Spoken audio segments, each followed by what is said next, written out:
In 1620, while the Mayflower was in Provincetown, 18 of its men sailed in a small shallop, searching for a place to live. They came to present-day Eastham, where they were met by a group of Nauset. After a brief but violent encounter, the English left towards today's Plymouth. In 2020, we remember this first encounter. We explore its meanings for today and tomorrow. Good evening. Welcome to our Sunset Series.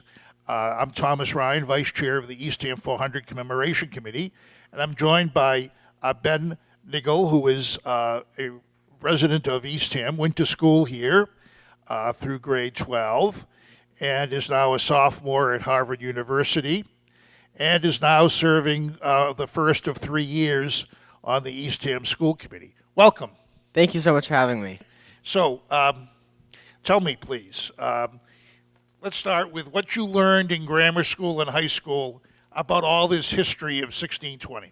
Yeah. So unfortunately, not enough. It was really refreshing to be able to read up on Nauset and, the history of Cape Cod and where we call home. And I remember, briefly in fourth grade, U.S. history that, we did a colonialization project, and I remember dressing up. I remember that Christopher Columbus was a big part of that discussion. Unfortunately, not as much in the direction that you see today, with changing to Indigenous Peoples Day instead of Christopher Columbus. But yeah, there's definitely some talk about it in our elementary school level, and I know there's courses in middle school and high school that you can take. But unfortunately, I think it's something that we should be teaching kids more about because it's so important to learn about our community and where we're from. And whatever you did learn probably didn't have much teeth in it in terms of settler colonialism and racism and certainly not. No, systemic evils that we now recognize as systemic evils. Yeah, and you certainly have to strike the right balance for a fourth grader learning that information. But there are conversations that are important and that you can find probably a more just, more fair balance, because certainly a few weeks does not do justice for what we honestly did to Native people on the Cape and where we live. So all of this is true, and school committees have a limited role in anything. Of course, no one committee and no one member of a committee can do everything that's needed in our society. But it's great that you're on the school committee, and I'd like to know why you decided to run I guess it was a writing campaign, was it? It was, yeah. So why did you decide to get on the school committee? So it's actually, I really didn't think about running back in March when I got kicked out of Harvard for COVID. They sent us back home, sent everyone back home. And then I got here, and I'm a member of the Eastham Democratic Town Committee, and we were just talking about town positions that were open, and I happened to notice that the school committee only had one person running for 2 seats.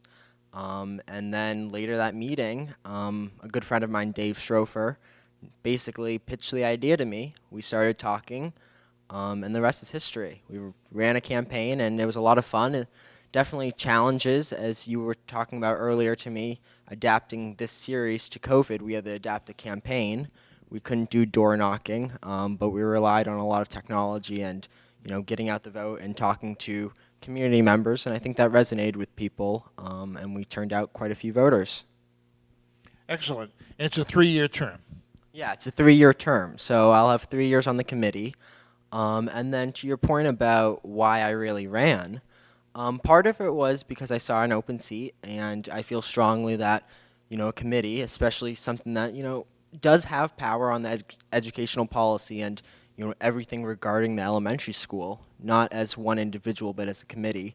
I felt that, those students deserve to have a full committee. And, I knew that there was a real possibility that I wouldn't be going back to school in the fall or would at least be doing it remote. Since then have decided to take an academic leave. And I felt like I could step up to the plate and, be a unique voice that the committee's never seen.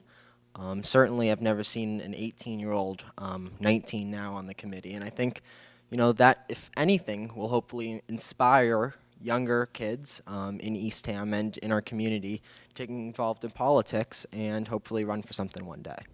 Great. You'll be a benefit to the town, and the town will be a benefit to you in terms of your own education. That's Absolutely. I've already learned a bunch.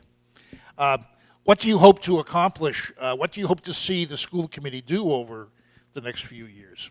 Yeah, so absolutely. I'm obviously still getting my footing and getting a grounding in, what the school committee does and how it operates and the procedures and everything. And we've had to tackle over the last 2 or 3 months, basically, the return to school and how that's going to look.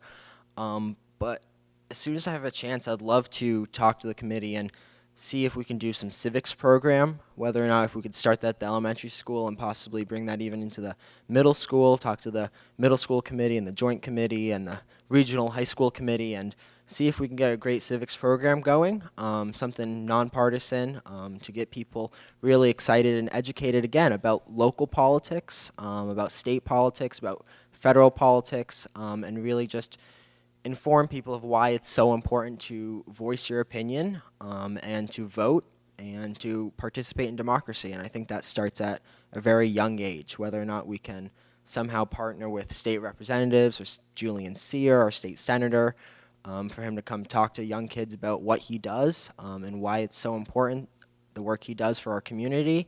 If we can tie in some great, information about Nauset and the native communities here, that's just more important, is making sure that future generations are educated on important issues like what we did to the Native American communities here and, recognize that and are able to take their experiences and their education and then go and vote and, make the policies they want to see and then hopefully turn a new chapter where we truly are an equal society. So your parents and grandparents on both sides, are any of them connected to the first families of Eastham? Yeah, so I was adopted at the age of 4, and then have lived in Eastham since then. So I don't know my family's history, and my family, my adoptive family, my family now, they moved from Pennsylvania and Ohio area and Connecticut.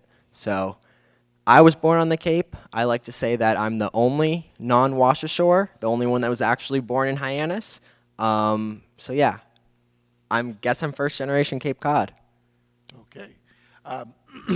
What's an interesting civics question to me is we had one of our episodes, we had one of the hour-long episodes this summer, was on the first 7 families. Can you imagine there's 2,000 Nauset people in 1646? So 2,000 of them living in their We-Twos. And 49 people come from Plymouth to settle here. 7 families. 7 families, 49 7 people. large families. Yeah, 7, some of them pretty large. So that's an average of, my arithmetic, 7 per house. Yeah. So they come here and live in the middle of 2,000 Nauset people who have their ancient governmental methods with their sachems and all the other governmental ways they have of living their lives. And to set up an independent government in the middle of that is a fascinating study and that I've never seen anybody talk about at any point. Yeah. What that must have been like. Yeah, it's very interesting how 40-something people started Massachusetts, and like I talked about in the segment, formed a compact that is looked at to be, one of the first constitutions and republics in this new world.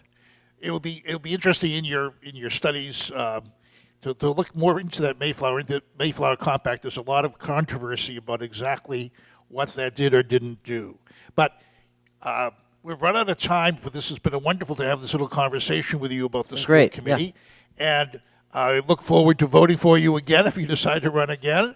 And do great work. Thank you very much. Thank you so much for having me. My name is Joanna Hollick, and I'm the coordinator of the Sunset Series with Eastham 400. I'd like to thank you for all of your support of the Sunset Series over the past few months. Although the Sunset Series is drawing to a close, this is not the end of Eastham 400 events. In the coming months, we will hold a variety of different events and programs. An example of such programs is a sunrise service that will be taking place at 7 a.m. on December 8th.